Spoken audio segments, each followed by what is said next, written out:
I got there first and looked over the hillside, and you could clearly see that there was a garbage can halfway down the hill. You could see that the garbage can had a bag liner and some ropes around it. So you clearly at this point knew you had remains. Oh, absolutely. On August 26, 2020, 33 years old Kassanndra Cantrell was supposed to meet her friend Alexandra McNary, but she never showed up. Kassanndra had vanished. 2 days later, police found her car in an industrial area near downtown Tacoma. But why was it there? Detectives knew the city's light rail system was nearby and discovered they had footage of Kassandra's car. Who was the man in the hat? Detectives believed he was the key to finding Kassanndra. Hi, and welcome to Unheard Crimes. Today, we're looking at the case of Kassanndra Cantrell, a loving pregnant woman who was brutally murdered. Our story starts in Tacoma, Washington, which is about 32 miles southwest of Seattle and 31 miles northeast of the state capital, Olympia. As of 2020, it has a population of around 220,000 people, and it's the third largest city in the state. Locally, it's known as the City of Destiny, and it's also very close to Mount Rainier.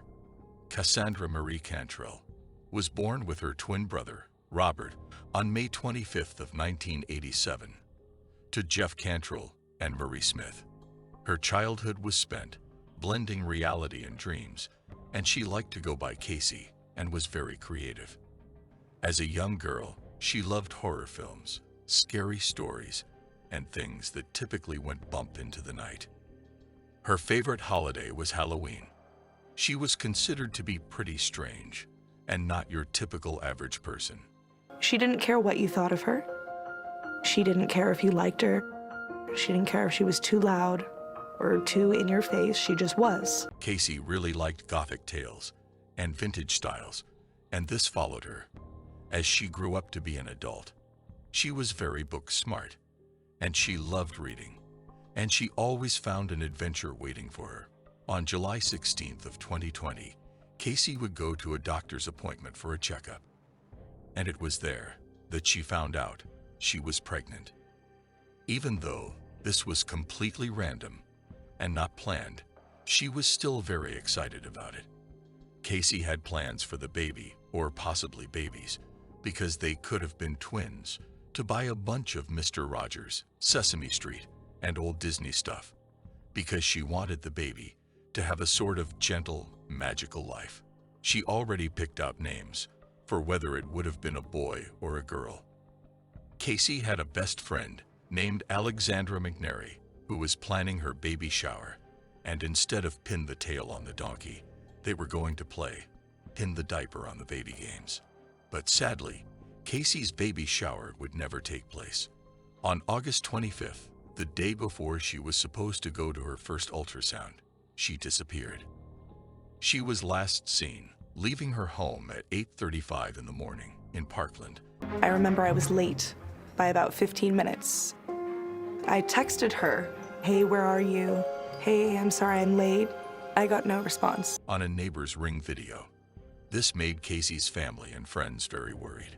Her family said that it was very unlike her to do anything like this, and that something was very wrong, because she would never leave her dogs. Her mother, Marie, said she would have taken her dogs. If she took nothing else, she would have taken her darn dogs, because they are her babies. Marie became absolutely devastated by this. Casey was her only daughter, and everyone was very excited about her having children. The last encounter Marie remembers was during a phone call where she accidentally woke Casey up. And then they talked for a bit and said they love each other, and that was it. 2 days later, on August 27th, Casey's family would officially report her missing. 1 day after that, on August 28th, Casey's white Mazda 3 was found abandoned near an overpass in downtown Tacoma, near the Tacoma Dome. The police found it, with a key still inside, and Casey would have never been in that area. So immediately, they knew something was very wrong. Casey's mother, Marie, immediate knew who she thought could have been responsible for this. And it was Casey's ex-boyfriend, Colin Dudley. Colin was supposedly the father of Casey's baby. Murray said the two met when Casey was 18 and Colin was 22, when she appeared in a local production of the Rocky Horror Picture Show. They immediately liked each other and dated on and off. For the next 15 years, investigators conducted a 2-day search in Point Defiance Park after they found out Casey's phone last pinged off an island cell tower, which was very close, but it was either turned off or died. On August 31st, armed with a search warrant, police searched Colin Dudley's home for any clues about Casey's disappearance. On September 1st, the day after police declared that they are now handling the case as a homicide, unless something told them differently. The same day, FBI agents showed up to Colin Dudley's home to conduct another search of his house and cars. He claimed he had nothing to do with their disappearance, and he wasn't in contact with her. Met her at the Rocky Horror Picture Show. We were in a relationship for a couple of months, and then we broke up in 2006. Talking to other people, talking to Kassandra's family and some other friends, they reported that she was about 10 weeks pregnant. And what we've been hearing is that she's been telling people that you are the father. No way. No. Hell no. Colin at the time was living with his current girlfriend, Rebecca, and he was considered to be a jerk.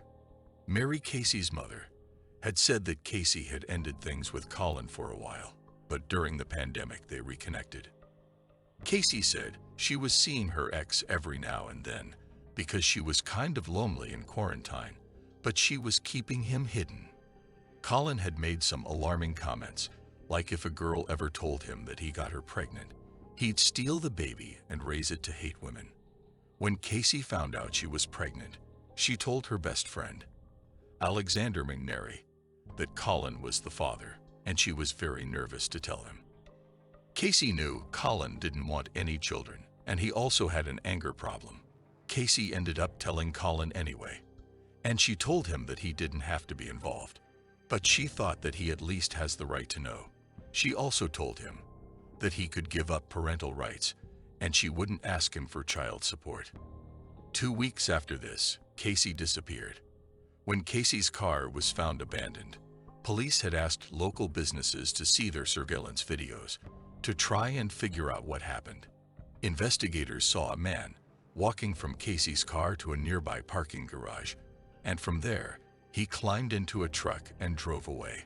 Using this footage, they were able to run the license plate on the truck, and it came back to none other than 37-year-old Colin Dudley. The same day, the FBI raided Colin's house and found blood in the basement. They also seized his phone and truck, and they were able to tap into the data from a GPS that was located inside. He claimed he hadn't seen Casey in years, despite what all of her family told police. Using this information, they were able to put together a timeline of events. During Casey's last day on August 25th, at 6:55 a.m., Colin went to Costco and purchased a box of 50-gallon trash bags. Then at 8:11 a.m., Colin pulled a Chevy Silverado into the Tacoma Dome parking garage, pulled a mountain bike out of the back and rode off on it, and left the truck there at 8:35 a.m. Casey is now seen leaving her house in Parkland. 14 minutes later at 8:49, Casey received a text message from Colin Dudley. What was said in these messages is unknown, as it hasn't been released to the public yet. What name was he using for Kassanndra? He had it under Velma. Had Casey, not by her real name, but by the name Velma. It's pretty ironic, because Casey had actually dressed up as Velma from Scooby-Doo 1 year for Halloween. So perhaps Colin knew this. After receiving this text, Casey then traveled to Colin's house and her phone pinged there for a few hours. Colin's phone, however, kept turning on and off, and at 9:56 a.m. it turned off until 10:33 a.m. He then called the security company ADT to report that he keeps having problems. Then about 20 minutes later, at 10:53 a.m., Colin texted his girlfriend Rebecca and said not to freak out about ADT calling and the security cameras being down, and he's working on getting it fixed and it's his fault. And then at 11:39 a.m., Colin turned his phone off yet again, but he didn't turn off Casey's, and her phone was picked up by cell towers, moving to where her car was found. Colin was then seen on security cameras wearing a fedora and latex gloves and getting out of Casey's car and walking towards the Tacoma Dome. He then got into his truck with Casey's phone and traveled to the owned beach area of Point Defiance Park. And this is where the phone stopped pinging. Colin threw her phone to the water here and drove away. And then at around 1:30 p.m., his phone turned back on at his house. He then texted his wife and employer again throughout the next few hours. What exactly happened? And Colin Dudley's basement is unknown. What we do know is that on September 22nd of 2020, the GPS device and Colin Dudley's truck led them right to Casey's body. I got there first and looked over the hillside, and you could clearly see that there was a garbage can halfway down the hill. You could see that the garbage can had a bag liner and some ropes around it. So you clearly at this point knew you had remains. Oh, absolutely. The investigators followed one of the routes and came upon a hillside near Tacoma, where down below they discovered Casey wrapped in garbage bags. She had been stabbed numerous times and had multiple skull fractures. Colin Dudley was immediately arrested and held without bail due to the insane amount of evidence against him. 4 days later, on September 26, he stood before a judge and was formally charged with first-degree murder. Colin pleaded not guilty and his bail was set at $2 million. It's very obvious that Colin had planned this heinous act out and had planned to do it from the time that he woke up that morning. In his trial in October of 2022, when the defense offered to accept a plea deal, the prosecutors negotiated. Eventually, Colin Dudley agreed to plead guilty to murder in the first degree for killing Kassanndra. The prosecutors brought the deal to Kassandra's family. They were furious. But on November 14th, 2022, Colin Dudley formally entered his guilty plea. He was sentenced to 26 years in prison. With regard to the charge, murder in the first degree, having pleaded guilty and not guilty. He was sentenced to 26 years in prison. Kassandra's family and friends had wanted a trial where the full story was told.